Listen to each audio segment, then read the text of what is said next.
We're going to do a quick run through on our gear, and what we brought down here is the exact same stuff that we use in the Pacific Northwest, and we brought it all the way down here to Chile. You can use anything from an 8.5 to 10.5 foot long rod, but the reason why I brought this 9'6" 5-power rod down here is because it's so versatile.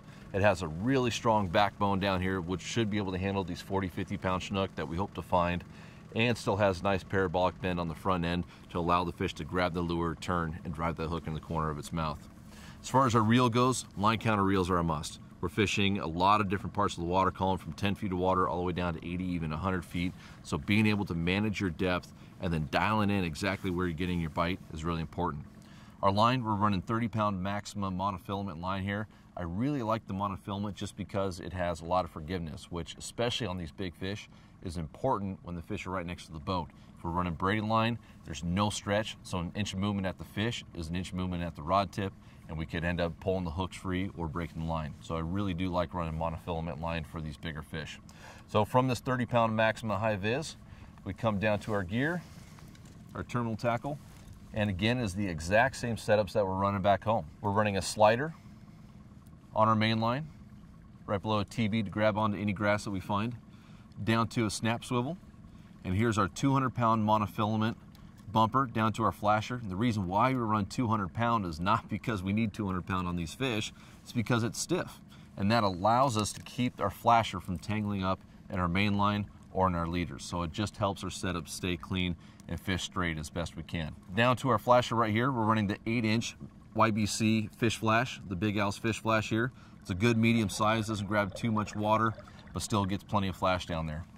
From here, we're running anywhere from 4 to 6 foot a leader, 50-pound fluorocarbon. We're running 50-pound because these fish are getting closer to spawning grounds. It's March, but it's fall time, so the fish are coming up to spawn, and these bucks will get really big teeth, and when they come and bite our lure, they could take it deep enough where their teeth are going to be rubbing against the line. So I definitely like to run 50-pound.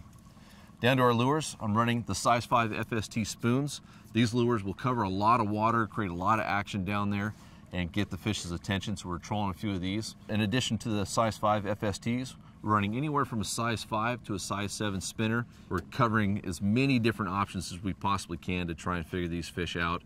As far as colors go, we're still guessing, but what I'm doing right now is we're actually using a lot of blues out there right now, a lot of silvers, and looking at the water temperature and where we are with how close we are to the river that flows in, I think I'm going to start switching that up to more of your reds, your whites, and your greens, typically what we use when the fish get up a little bit closer to fresh water. And then as far as scent goes, man, we're trying everything. The one thing I didn't bring down here is krill, and it sounds like that's what a lot of their diet is. So we're using anywhere from the sardine super gel to some fish oils and some of the skirts that we have, and that really will absorb it well, so that should help us out a lot. And then any type of anise or garlic, we're throwing the kitchen sink at them. We're trying it all and letting them decide.